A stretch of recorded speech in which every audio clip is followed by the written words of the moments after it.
Into your sanctuary, we've come to adore you, Lord.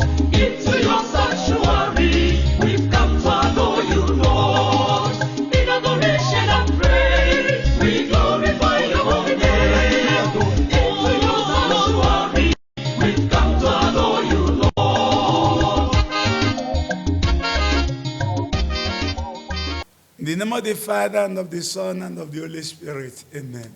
May the grace of our Lord Jesus Christ, the love of God, and the communion of the Holy Spirit be with you all. My beloved ones, today is 28th day of April, year 2021, and first Sunday of Easter, year B of the church calendar. Our readings will be coming, the church, Monday Church celebrates the Good Shepherd Sunday. Our readings will be coming from Acts of the Apostles, chapter 4, verse 8 to 12. Our rest of the psalm will come from Psalm 118, verse 22. Our second reading will come from 1 John chapter 3, verse 1 to 2. Our gospel message will come from John Gospel chapter 10, verse 11 to 18. As we said earlier, the theme of my message today is Jesus said, I am the good shepherd. I was talking to the crowd, I'm the good shepherd because I laid down my life for my sheep. That's all that makes him good shepherd, that he laid down his life for his sheep. So he's ready to die for his sheep. A good shepherd protects his sheep in the face of the COVID-19, the woes of COVID-19. A good shepherd defends his sheep in the face of all the wolves around us. And he's ready to die for them. He will protect them to the point of death. He will defend them to the point of death. That's what makes a good shepherd. And the good shepherd knows his flock, and his flock knows him, as he knows the Father, and the Father knew him. So that's the difference. And he's ready to lay down his life for his sheep. He told us he has other sheep that is not of this fold. But they will hear his voice, and he will bring them together so that we'll have one flock and one shepherd. That's why he prayed that all who believe in him will be one. Can see in John chapter 17, verse 20 to 23. That all might be one. So that's what Jesus is telling us, that all the sheep that he sees at other places, he will bring them together. They will hear his voice. And now his sheep knows him, and they know them, and they follow him. They don't follow any other one. And no person can take away these sheep from him. Can read from other verses in the scriptures. No one can take them away from him. And that's why today you can see Jesus telling us the difference between a good shepherd and a hired one. A hired one runs away when he sees the wolf, because the sheep doesn't belong to him. He ran away. That's why they say missionaries can win war. He will run away because it doesn't belong to him. And when he runs away, what follows? The wolves will snide the sheep and scatter them. We have such hired shepherds, hired men all over now, the world. That the people who are busy enriching themselves to the detriment of the flock. That the people who associate with the wolf to eat the sheep. And they are given titles of peacemakers and gentlemen of everything. While the sheep are mourning and sorrowing under them. Because it's not their own. And whenever anything comes that way, they run away. When the COVID-19 came, you see them, all of them ran away. Because the sheep wasn't theirs. Herdsmen killing Christians all over the places. No person talks, no person cares about the people that are killing, and they have the free will killing all of them. Scattering them and killing them. No person talks. The sheep is all right. The hired ones ran away.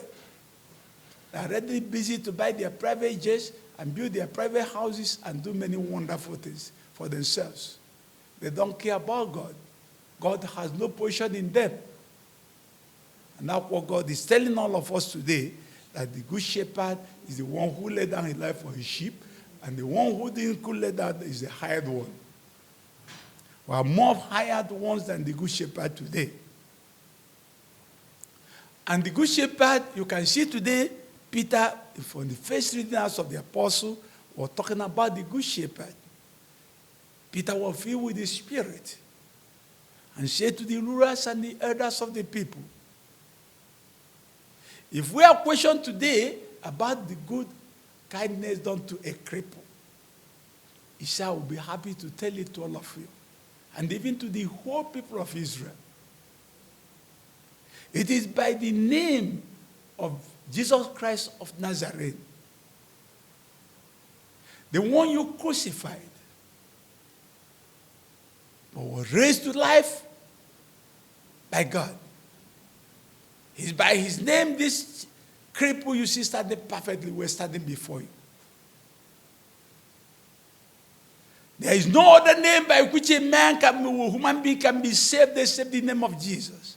There is no other name. Peter proclaimed that. No other name on this earth can save except the name of Jesus. So the people who invoke other names are wasting your time and energy.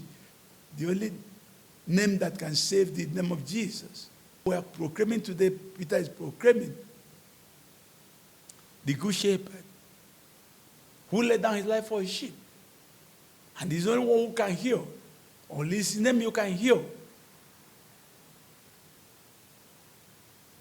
He came that they might have life and have it in abundance.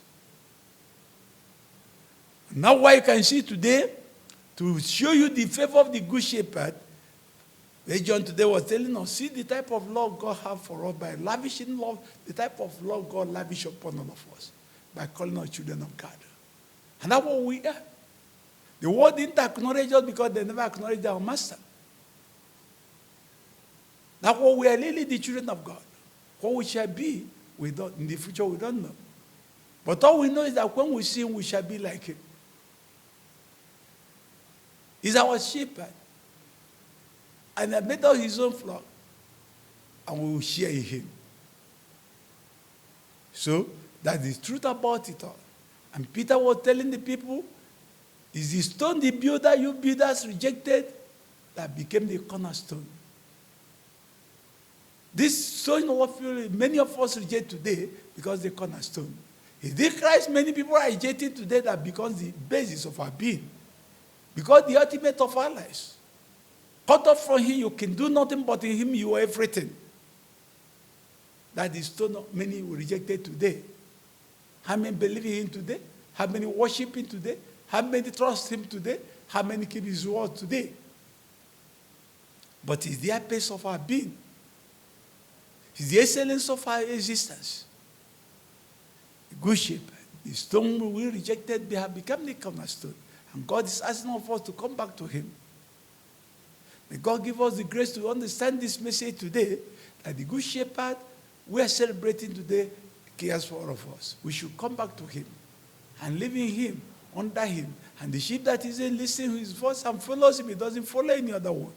And he laid down his life for his sheep. And they know him and they know them. And no person can take them away from him. Because the one who gave them to him is greater than any other one.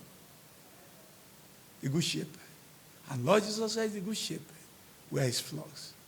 May God give us grace to understand this. For he is our Lord forever and ever. Amen. May the blessings of Almighty God be on all of us. I will celebrate the Good Shepherd, our Lord Jesus Christ, of the Father, of the Son, and of the Holy Spirit. Peace be with you all. Into your